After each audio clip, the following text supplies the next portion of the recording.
இன்றைக்கிப்பா அம்மா உங்களுக்கு ரொம்ப ஹெல்த்தியான ராகி பால் செஞ்சு காட்டுறேன்ப்பா.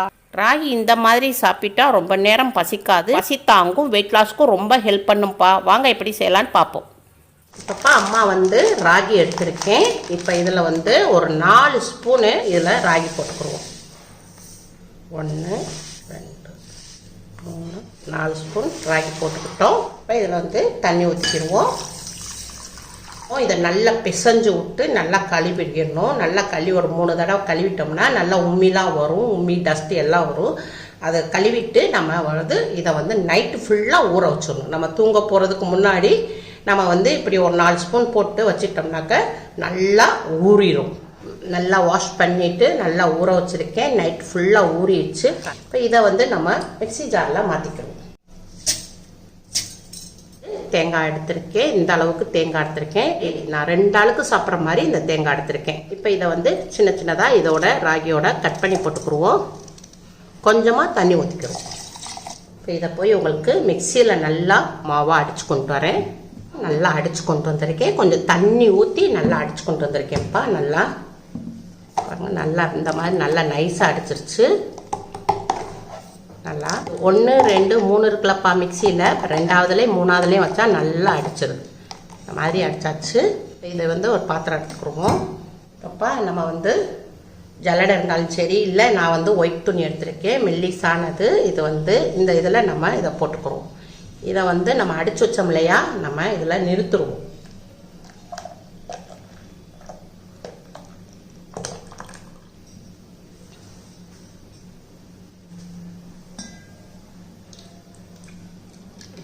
நல்லா இப்படி புழிஞ்சிட்டோம்னா அதில் உள்ள சக்கைகள் கேப்பையில் உள்ள சக்கையும் தேங்காயில் உள்ள சக்கையும் நல்லா நின்றுக்கிறோம்.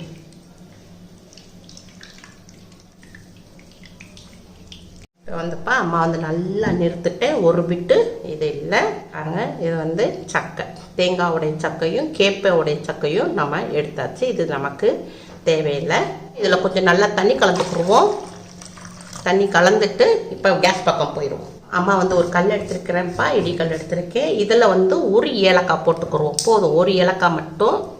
சின்னதாக இருந்துச்சுன்னா 2 ஏலக்காய் போட்டுக்கோங்க. நம்ம இது நம்ம ஃப்ளேவருக்கு நல்ல மணமாக இருக்கும் சாப்பிடமேத. இப்போ இந்த ஒரு ஏலக்காய் போட்டுக்குருவோம். பவுடர் இருந்துச்சுன்னா பவுடர் போட்டுக்கோங்கப்பா. அம்மாட்ட பவுடர் இல்லை, அதனால தான் நான் ஒரு ஏலக்காய் எடுத்திருக்கேன். இதை நல்லா பொடியாக்கிடுவோம். இப்போப்பா அம்மா கேஸ் ஆன் பண்ணியிருக்கேன். ஆன் பண்ணிவிட்டு இப்போ அம்மா இப்போ நம்ம கேப்பையையும் தேங்காய் பாலை எடுத்த அந்த சட்டியை வச்சுருக்கேன் கேஸ் மேலே. இப்போ இதை நம்ம அடுப்பை மீடியத்தில் வச்சு நம்ம இதை நல்லா கிண்டிக்கிட்டே இருக்கணும். கிண்டாமல் இருந்தோம்னா கீழே எல்லாம் அப்படி படிஞ்சுக்குறோம். அதனால் நம்ம இதை கிண்டிக்கிட்டே இருக்கணும். கொஞ்சம் நல்லா சூடாகி நல்லா கெட்டியாக வரட்டும். அப்போ நம்ம மீடியத்தில் வச்சு நல்லா கிண்டிக்கிட்டே இருக்கணும். இல்லைன்னா கை விட்டிங்கன்னா கீழே அப்படியே அது அப்படி படிஞ்சிரும். படிஞ்சிச்சுன்னா உங்களுக்கு அடி பிடிச்சிச்சுன்னா நல்லா இருக்காது, சாப்பிட முடியாது. இந்த மாதிரி கிண்டிக்கிட்டே இருக்கணும். நல்லா இங்கே பாருங்கள், நல்லா கெட்டியாயிடுச்சு பாருங்கள், எப்படி நல்லா கெட்டியாக இருக்குது. இது நம்ம இந்த பதத்துக்கும் வச்சுக்கலாம்ப்பா. இல்லை இன்னும் கொஞ்சம் நல்லா ஹார்லிக்ஸ் மாதிரி நம்ம குடிக்கணும்னா இன்னும் கொஞ்சம் நம்ம சுடுதண்ணி கலந்துக்கலாம். இப்போப்பா அம்மா லைட்டாக ஒரு பிஞ்ச் அளவுக்கு லைட்டாக கொஞ்சம் உப்பு கலந்துக்குருவோம். லைட்டாக கொஞ்சமாக. இப்போ அம்மா நாட்டு சர்க்கரை எடுத்துருக்கேன்ப்பா. இப்போ ஒரு 2 ஸ்பூன் போட்டுக்குருவோம். இந்த இனிப்புக்கு ஏற்ற மாதிரி உங்களுக்கு போட்டுக்கோங்க. அம்மா 2 ஸ்பூன் போட்டிருக்கேன். அம்மா ஒரு ஏலக்காவை பொடிச்சு வச்சுருந்தேன்ல, இதை போட்டுக்குருவோம். இப்போ இதை எல்லாத்தையும் நல்லா மிக்ஸ் பண்ணிக்கிடுவோம்ப்பா. கொஞ்சமாக லைட்டாக, எதுக்கு நம்ம அந்த கொஞ்சம் பிஞ்ச் அளவுக்கு உப்பு போடுறோம்னா நம்ம சர்க்கரை போடுறோம் இல்லையா, வெல்லம், அது நம்மளுக்கு இன்னும் இனிப்பு நல்லா தூக்கலாக கிடைக்கும். இது நல்லா கொஞ்சம் கிளறி விட்டுக்குருவோம். நல்லா நான் தேங்காய் வச்சு கேப்பையும் செஞ்சுருக்கேன். தேங்காய் பிடிக்கலைன்னா நீங்கள் பால் இருக்கு இல்லையா, பாலில் நல்லா தண்ணி கலந்து இந்த கேப்பையை அடித்து நீங்கள் நிறுத்தி இப்படி கிண்டிக்கலாம். உப்பு போட்டுக்கலாம் லைட்டாக. உங்களுக்கு இனிப்பு பிடிக்கலைன்னா நீங்கள் உப்பு போட்டு நீங்கள் அதை கஞ்சியாகவும் கூழாகவும் நம்ம குடிச்சுக்கலாம். இப்போ நல்லா பபிள்ஸ் விட்டுருச்சுப்பா. ஒரு 3 நிமிஷம் நல்லா வேக விட்டுட்டோம். இப்போ இதை ஒரு பவுலில் மாற்றிக்கிறோம். ஒரு சில பேருக்கு தண்ணியாக பால் மாதிரி குடிக்க பிடிக்கலைன்னா இந்த பதத்திலேயே ராகி களி மாதிரி சாப்பிட்டுக்கலாம்ப்பா. இப்போப்பா நம்ம வந்து தனியாக ஒரு பவுலில் தனியாக எடுத்து வச்சுக்கிட்டோம். இப்போ மீதி உங்களுக்கு இது திக்காக இருக்குது. இதில் சுடுதண்ணி கலந்துக்குருவோம்.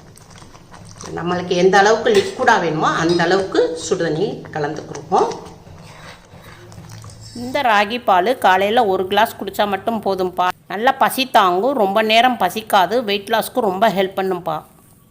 காலையில் எழுந்திரிச்ச உடனே நம்ம இதை கிண்டி குடித்தோம்னா அவ்வளோ சுறுசுறுப்பாக நம்மளுக்கு உடம்பு நல்லா எனர்ஜியாக தெம்பாக இருக்கும்.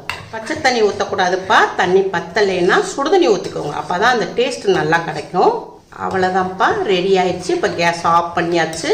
இதை கிளாஸில் மாற்றிக்கிடுவோம். அவ்வளோதான்ப்பா. இது நம்ம சின்ன பிள்ளைகளுக்கு, குழந்தைகளுக்கு 8 மாத குழந்தையிலேருந்து இப்படி நம்ம கொடுத்தோம்னா பிள்ளைய பாருங்கள், அவ்வளோ நல்லா இனிமையாக, அவ்வளோ சூப்பராக, அவ்வளோ டேஸ்ட்டாக சாப்பிடாத பிள்ளை கூட சாப்பிடும்ப்பா. இந்த மாதிரி இந்த பிள்ளைகளுக்கு கொடுங்க, நல்லா சாப்பிடுங்க. பிள்ளைகளுடைய உடம்பு அவ்வளோ ஆரோக்கியமாக அழகாக சிம்மாக வளருவாங்க. பார்க்கவும் உங்களுக்கு அழகாக தான் இருக்கும். தொலை தொலைன்னு உங்களுக்கு சதைகள் விடாது. இதில் நிறைய அயன் சத்து இருக்குது, கால்சியம் இருக்குது, நிறைய வைட்டமின் டி இருக்குது. 8 மாத குழந்தைகள் இருந்து இந்த பவுலில் வச்சிருக்க ராகி களியை எல்லாருமே சாப்பிட்டுக்கலாம்ப்பா. வெயிட் லாஸில் இருக்கிறவங்க, டயட்டில் இருக்கிறவங்க இந்த கிளாஸில் இருக்கிற ராகி பாலாக காலை உணவாக குடிச்சுக்கோங்கப்பா.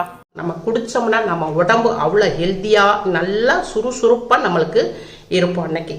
அதனால் இந்த இதை உங்கள் வீட்டில் செஞ்சு பாருங்கள். அம்மாவுக்கு லைக் பண்ணுங்கள், ஷேர் பண்ணுங்கள், சப்ஸ்கிரைப் பண்ணுங்கள். இப்போ இந்த கரண்டியும் இந்த கிண்ணம்ப்பா என் பேத்திக்காண்டி தான் நான் வாங்கினேன். பிள்ளை வீட்டுக்கு பேத்தி வந்தானா இதில் தான் நான் ஃபுட்டு தரணும்னு சொல்லிட்டு வாங்கினேன். என் பேத்தி வந்தானா இதில் தான் நான் தருவேன்.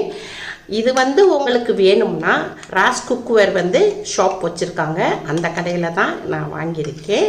இப்போ உங்களுக்கு இது வேணும்னா உங்களுக்கு செல் நம்பர் தர்றேன். நீங்கள் அவங்களுக்கு ஃபோன் அடித்து கேட்டு வாங்கிக்கோங்க. உங்களுக்கு விருப்பப்பட்டால் இந்த இது கிண்ணம் தேவைப்பட்டால், பேபியோடைய இதுக்கு தேவைப்பட்டால் நீங்கள் ஃபோன் அடித்து கேட்டு வாங்கிக்கோங்க. ஆன்லைன்லையும் பண்ணுவாங்க. சென்னையில் பெருங்குடியில் அவங்க கடை வச்சுருக்காங்க. நேராக போயும் வாங்கிக்கலாம், கடையிலையும் போயும் வாங்கிக்கலாம்.